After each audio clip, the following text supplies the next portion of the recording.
Baik. Assalamualaikum warahmatullahi wabarakatuh. Waalaikumsalam warahmatullahi wabarakatuh. Baik, apa kabar anak-anak? Alhamdulillah baik, Pak. Baik ya. Keluarga gimana kabarnya? Sehat? Ya, sehat, Pak. Sehat semua ya? Alhamdulillah sehat walafiat. Iya, Pak. Alhamdulillah. Udah pulang kampung semua nih. Sehat, Pak. Apa masih ada yang di rantau orang? Alhamdulillah udah pulang, Pak, dari kemarin sebelum tanggal 6. Sebelum tanggal 6 udah pulang. Sebelum tanggal 6. Iya, Pak. Sudah pulang kampung, Pak. Alhamdulillah. Alhamdulillah. Ada itu enggak di jalan? Ada banyak pencegatan enggak di jalan yang itu yang jaga gitu loh di jalan? Belum ada, Pak. Baru ada pos-pos untuk penyekatan baru didirikan. Iya. Berarti kemarin masih aman ya kan? Belum ada itu yang jaga. Belum ada, Pak. Baik, sebelumnya adakah yang udah kenal dengan Bapak? Belum, Pak. Belum ada yang kenal sama Bapak? Belum, Pak. Oke, ada baiknya kita perkenalan dulu ya. Ya, Pak. Iya, Pak. Nanti Bapak memperkenalkan diri terlebih dahulu, langsung dilanjut sama teman-temannya, biar kita saling mengenal. Katanya tak kenal maka tak sayang, oke? Siap, Pak. Pak. Oke. Perkenalkan, nama Bapak Dindi Miftahul Rizky Lubis. Bapak berasal dari Tunjuk Koto Ilir. Nah, silakan selanjutnya. Oke, perkenalkan teman-teman. Mungkin perempuan dulu deh, saya dulu. Ya, perempuan dulu aja. Perkenalkan, Pak. Nama saya Rosta Dewi. Saya dari Rimbo Ulu, UNT 10. Oke. Selanjutnya, yang perempuan.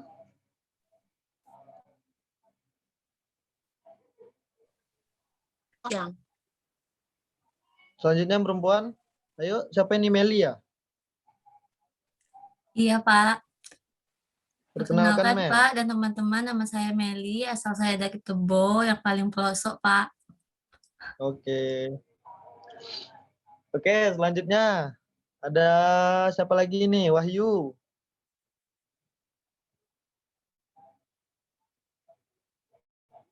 Wahyu kayaknya kendala jaringan ya? Oh, enggak.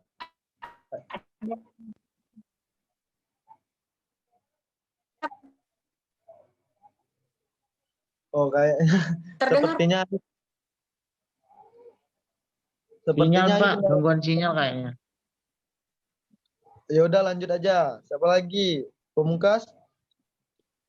Oke, perkenalkan Pak dan teman-teman, nama saya Muhammad Pamungkas. Saya berasal dari Tepur, lebih tepatnya di Rimbo Ilir, berbatasan dengan Bapeko, Pak. Muarabungu. Terima kasih, Pak. Sama-sama. Ada lagi yang ingin memperkenalkan diri?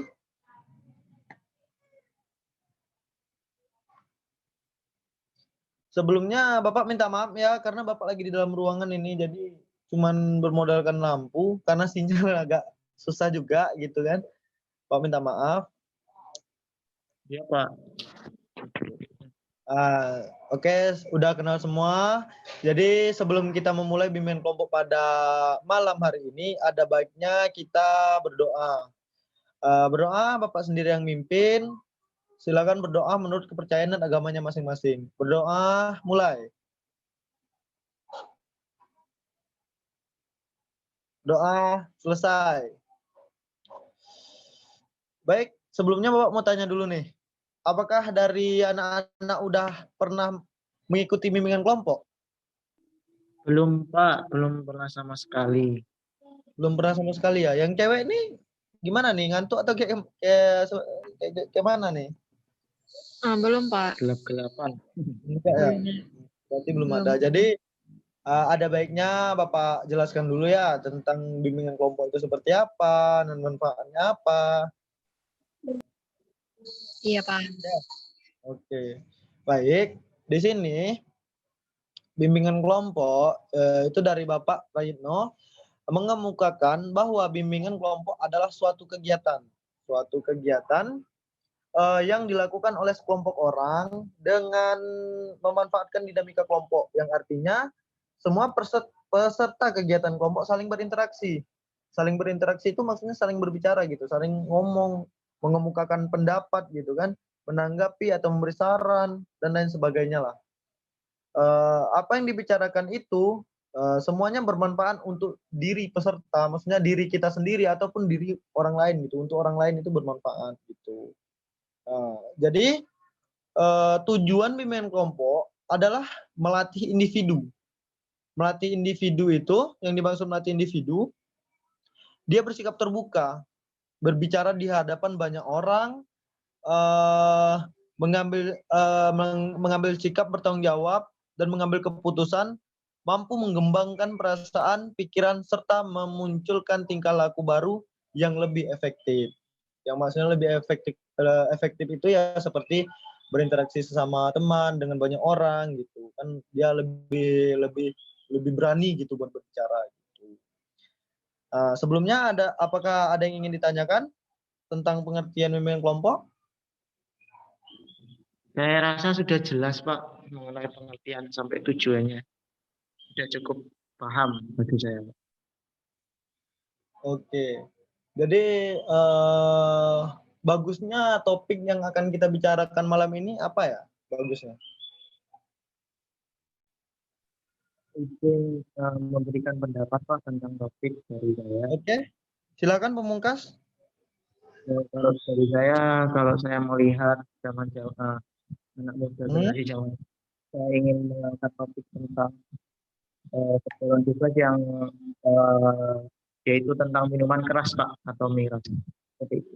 Oh. Tentang miras ya, minuman keras ya? Iya Pak. Sepertinya bagus. Menurut Bapak bagus tentang topik itu? Apalagi marak sekarang di kalangan remaja ya? Iya Pak, itu patut kita jadikan perbincangan. Oke. Bagus sih, menarik bagi Bapak, menarik. Tentang miras. Miras itu di kalangan remaja sekarang tuh sangat-sangat, boleh dibilang sangat-sangat itulah lagi tenar-tenarnya, bagi katanya sih kayak mengikuti zaman gitu kan, gaul katanya gitu.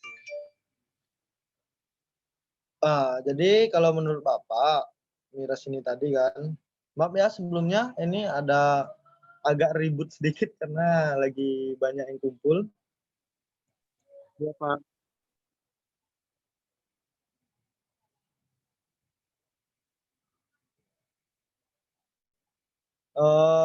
Kalau menurut Bapak, minuman keras yang menimbulkan dan dapat membahayakan kaum remaja dan harus dijauhi. Dijauhi oleh remaja karena itu merusak masa depannya. Kadang gimana ya? Kadang anak-anak sekarang itu terpengaruh teman juga. Ya, temannya bilang, nggak gaul lu gini, nggak minum gini kan. Kan banyak tuh teman-teman yang ibaratnya ya dia baik kan, pelakunya baik, tapi karena teman-temannya mabuk-mabukan, minum, istilahnya minum-minuman keras kayak gitu kan, temennya ngajak, jadi terpengaruh dia kan, bilang gini, nggak gaul lu, nggak minum, sini duduk minum bareng kami, kalau lu mau tahu arti teman itu seperti apa. Kan banyak sekarang kayak gitu. Sebenarnya dia nggak sadar gitu sisi negatifnya itu apa gitu loh. Dia merusak tubuhnya sendiri secara perlahan gitu. Memang nggak sepenuhnya langsung rusak, tapi perlahan merusak gitu. Bukan hanya tubuh, otak juga. Ibaratnya banyak sisi negatif dari minum-minuman keras tersebut. Terus pendapat dari seorang remaja, ada kemarin kalau nggak salah Bapak nanya sama seorang remaja yang ibaratnya ya boleh dibilang nggak terlalu dekat, enggak ya, cuman kayak kenal sama remaja tersebut, cuman nggak deket gitu loh, nggak terlalu deket gitu. Jadi Bapak nanya sama dia, apa pendapat kamu tentang mengkonsumsi minuman keras gitu. Jadi dia bilang mengapa dia suka mengkonsumsi minuman keras, karena pada saat dia minum itu dia dianggap gaul, katanya seperti itu, dianggap gaul katanya. Terus atau dia berbicara kalau ada masalah, dia langsung minum-minum agar hilang sedikit masalah hidupnya katanya. Walaupun hanya sementara tapi bisa menenangkan pikiran. Padahal dia nggak tahu nampak negatif dari miras tersebut. Sebelumnya di sini Bapak mau menanyakan dulu kepada Pamungkas ataupun yang lain, apa pendapat kalian tentang minuman keras ini bagi kalangan remaja yang ada di sekeliling kalian? Apakah ada di sekeliling kalian orang yang minum? Apa sisi negatif yang kalian lihat? Tolong Pamungkas bisa Bapak minta penjelasannya? Baik Pak, berbicara tentang miras, minuman keras yang ada di lingkungan saya itu sangat marak sekali Pak. Apalagi Oke. waktu SMA itu Pak, teman-teman saya itu sering minum minuman keras seperti Bintang, Amer, sama Tua itu dibelakangkan secara diam-diam gitu kan. Dampaknya itu sangat signifikan sekali Pak. Dari fisiknya itu dia kadang suka lemas. Kalau nampak sekali di pelajaran olahraga Pak, kalau orang yang mengonsumsi minuman keras itu pasti fisiknya pasti akan berkurang Pak. Jadi segi napasnya pasti akan cepat kecapean dan cepat letih juga. Dari sisi raut wajahnya juga lemas gitu. Selain itu, selain dari segi fisik, ya dari segi juga dampaknya sangat buruk sekali Pak. Sampai kemarin itu dia mendapatkan pengucilan dari masyarakat Pak. Dan ejek-ejek orang-orang kayak itu sering minum minuman keras gitu. Merusak tubuh dan merusak hubungan sosial juga Pak. Itu mungkin dari saya Pak. Oke, terima kasih ya Pamungkas ya. Baik, kepada teman-teman yang lain, Rosita Dewi. Iya Pak, orang yang kayak minum keras itu kayak orangnya tuh kayak udah kayak tua gitu loh Pak, nggak fresh lagi mukanya gitu. Oke. Ya, Apa Pamungkas? Bagaimana? ya seperti yang dibicarakan oleh Rosita Dewi tadi, soal raut wajahnya itu semakin tua kalau mengonsumsi minuman keras. Oke, betul sekali ya. Baik, kepada yang lain, Wahyu Fitriana atau yang lain bisa mengemukakan pendapatnya?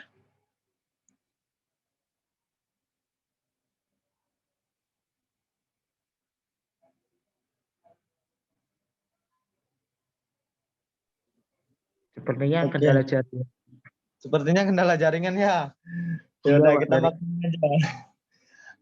Oke, di sini betul sekali yang dikatakan oleh Pamungkas tadi dengan Rosita Dewi tadi atau teman-teman yang lain tadi, itu betul sekali. Dampak negatifnya itu sangat banyak bagi tubuh, otak atau bagian yang lainnya. Ya seperti yang dikatakan oleh Rosita Dewi tadi ya. Itu misalnya dapat gimana raut wajahnya itu seperti tidak wah lagi gitu nah. Karena dia minum terus, kayak apa masalah yang dia hadapi di hidupnya, dia langsung minum minuman keras. Jadi ibaratnya solusi bagi dia itu nggak ada. Solusi untuk dia itu nggak ada. Seharusnya kalau pendapat dari Bapak, setiap ada masalah lebih baik kita mengadu kepada Tuhan yang Maha Esa gitu loh. Nah, kita kan mempunyai agama masing-masing itu kan. Ada yang punya agama Kristen, Islam atau sebagian yang lainnya. Itu bisa dia lebih menekankan bahwasanya dia punya masalah nih. Tidak perlu dia harus minum minuman keras tersebut gitu. Ada baiknya dia seperti kalau misalnya orang Islam nih, kalau misalnya dia mempunyai masalah, lebih baik dia sholat, berzikir, mengadu kepada Tuhannya. Gitu. Itu menurut Bapak. Terus kata Pamungkas tadi, masalah di sosial juga anjur. Ya, kadang seperti ini loh. Ada kemarin Bapak lihat, waktu ya di desa Bapak lah kan, ada segerombolan anak yang lagi minum minuman keras itu malam, kalau nggak salah. Pas itu Bapak selesai rapat kan, rapat pemuda di sinilah kan. Jadi kami lewat di depan mereka gitu loh. Lewat di depan mereka. Emang ibaratnya gimana ya? Kami nggak ngapa-ngapain mereka, udah biarin aja gitu loh. Terus sama mereka kan. Habis itu tiba-tiba dia langsung ngomong, melontarkan kata-kata kasar. Itulah yang merusak sosial di lingkungan kita jadinya gitu. Jadi kan karena itu jadi konflik gitu. Waktu itu tidak terjadi sama bapak sih. Lebih tepatnya ke saudara bapak waktu itu terjadinya. Cuman diselesaikan secara baik-baik, ya diproses secara baik-baik lah gitu. Waktu itu. Terus bapak lanjutkan ya. Di masa sekarang ini, para remaja sulit membedakan mana hal yang boleh dilakukan dan mana hal yang tidak boleh dilakukan. Karena menurut Bapak, remaja sekarang tuh dia hobi ikut-ikut gitu. Lihat orang seperti ini, pengen seperti ini. Lihat orang seperti itu, pengen seperti itu. Itu yang Bapak lihat pada remaja-remaja sekarang gitu. Karena semua yang dilakukan oleh mereka anggap benar gitu. Mereka anggap benar. Faktanya, kita dapat melihat dari lingkungan kita sendiri bahwa banyak kenakalan remaja sekarang ini sudah melebihi batas dan sewajarnya. Contohnya salah satunya anak kecil yang tidak lagi menghormati orang tua. Karena dampak dari hal negatifnya lah dari minum-minuman tersebut. Kayak gimana ya? Dia sopan santunnya yang dulu, tata krama yang dulu ditegapkan oleh orang-orang tua kita, itu sudah tidak ada. Sudah miris sekali zaman sekarang ini. Udah gimana ya? Udah jauh dari kata-kata sopan santun itu. Kalau dari Bapak lihat. Nah. Jadi banyak anak di bawah umur sudah mengenal rokok. Benar ini udah mengenal rokok gimana ya? Ibaratnya anak di bawah umur sekarang udah bisa ngerokok, udah pinter ngerokok, padahal uang masih minta sama orang tua. Terus narkoba dan miras narkoba ini sekarang udah banyak juga nih di bawah umur yang make narkoba seperti ini. Kemarin ada yang ketangkep kalau nggak salah. Sampai di itu juga kan, dibawa ke polsek juga, akhirnya ke Polres. Terus tidak hanya dilakukan oleh orang dewasa, tapi banyak di kalangan remaja. Benar sekali, ini ibaratnya gimana ya? Anak-anak sekarang masih belum cukup umur, tapi udah menggunakan, udah merokok, udah minum minuman keras, sudah narkoba. Itu ibaratnya gimana ya? Terlalu mengikuti zaman. Kalau menurut Bapak, mengikuti zaman. Lihat orang seperti ini, dia pengen seperti ini. Padahal dia nggak tahu dampak negatifnya itu apa. Buruknya bagi diri dia itu apa, rusaknya jiwa raga dia tuh dia nggak tahu gitu. Itulah kadang Bapak herannya sama anak-anak zaman sekarang. Minum minuman keras sudah selayaknya diberantas seharusnya. Tapi gimana ya, Bapak lihat sudah banyak sih yang berantas. Bapak lihat polisi udah banyak yang berantas minuman keras, warung-warungan yang jual minuman keras sudah banyak yang berantas. Tapi masih banyak oknum-oknum penjual yang masih nakal menjual minuman tersebut gitu loh. Pintar kadang mereka ditaruhnya di rumah, di warungnya nggak ditaruh. Jadi pas razia dia nggak ketangkap. Rupanya minuman itu di rumah dia. Nanti ada yang nanya baru dikeluarin sama dia. Itu pedagang sekarang banyak yang nakal. Padahal itu merusak generasi-generasi muda zaman sekarang kalau menurut Bapak. Jadi kira-kira ada yang bosan nggak dengerin bimbingan kelompok pada malam ini?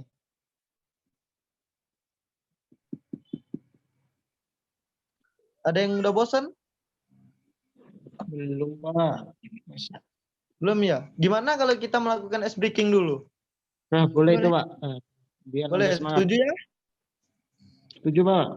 Oke, kita bermain dulu sebentar. Bapak harap bisa mengikuti permainannya, oke? Oke, Pak. Nah, sekarang ikuti omongan Bapak ya. Kalau misalnya Bapak bilang pegang kepala, kalian harus pegang hidung. Oke? Siap. Dengar, pegang kepala harus pegang hidung.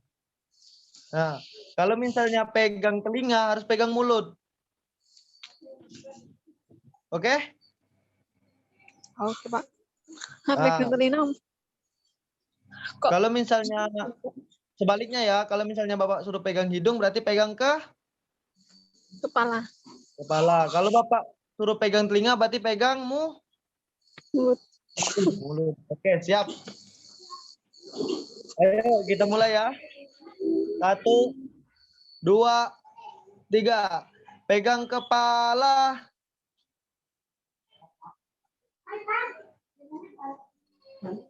Ayo. Ayo, masih ada yang kacau. Pegang telinga. Nah. Pegang hidung.